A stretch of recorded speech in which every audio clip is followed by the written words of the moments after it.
ஹாய்ங்க, எல்லாம் எப்படி இருக்கீங்க? நல்லா இருப்பீங்கன்னு நம்புகிறேன். இன்றைக்கி நம்ம வீட்டில் ஜிலேபி மீன்னு சொல்கிற, நம்ம ஏரியாலெலாம் இது ஜிலேபி மீன் தான் சொல்லுவோம். ஜிலேபி மீன் குழம்பு ரொம்ப டேஸ்ட்டாக சிம்பிளாக எப்படி வைக்கிறதுன்னு பார்க்கலாம். அதுக்கு வந்து எப்பவும் போல் ஃபிஷ்ஷெல்லாம் க்ளீன் பண்ணி இஞ்சி பூண்டு மிளகாத்தூள் கொஞ்சமாக மஞ்சத்தூள் எல்லாம் போட்டு மேரினேட் பண்ணுற மாதிரி பண்ணி வச்சுட்டு ஒரு கடாய் வச்சு கடுகு வெந்தயம் ஒரு 1/4 ஸ்பூனுக்கு வெந்தயம் அது பொரிஞ்சதுக்கப்புறமா சின்ன வெங்காயம் வந்து மீன் குழம்புக்கு எப்பவுமே முழுசாக போட்டிங்கனாலும் நல்லாயிருக்கும். நான் இது கூட சின்ன வெங்காயம் மட்டும் போட்டிருக்கேன். இது கூட பூண்டும் முழுசாக போடலாம். நான் சின்ன வெங்காயம் கருவேப்பிலை போட்டு தாளிச்சிட்டு புளி வந்து ஒரு லெமன் சைஸு, நான் மீன் வந்து ஒரு 3/4 1 கிலோ எடுத்திருக்கேன். அதனால் ஒரு லெமன் சைஸு கொஞ்சம் அதிகமாக புளி எடுத்து கரைச்சி வச்சுருந்ததை ஊற்றியாச்சு.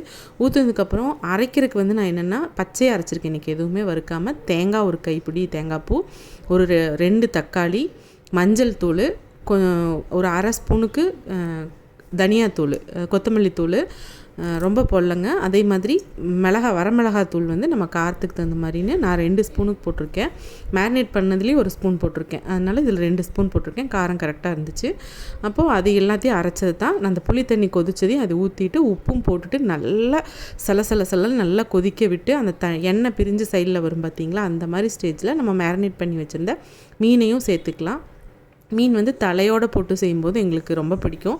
நீங்கள் தலையை அவாய்ட் பண்ணுவீங்களான்னு தெரில.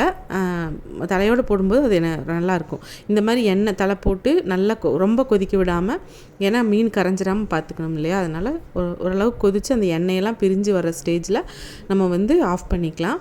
இது வந்து ரொம்ப டேஸ்ட்டாக இருக்கும். எனக்கு அடுத்த நாள் சாப்பிட பிடிக்கும். நான் அதில் தான் பார்த்திங்கன்னா தெரியும் குழம்பு கலரே மாறின மாதிரி.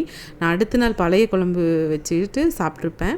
ரொம்ப டேஸ்ட்டாக இருக்கும். இந்த ரெசிபி வந்து உங்களுக்கு கண்டிப்பாக பிடிக்கும். ரொம்ப சிம்பிளாக பண்ணுறது தான்.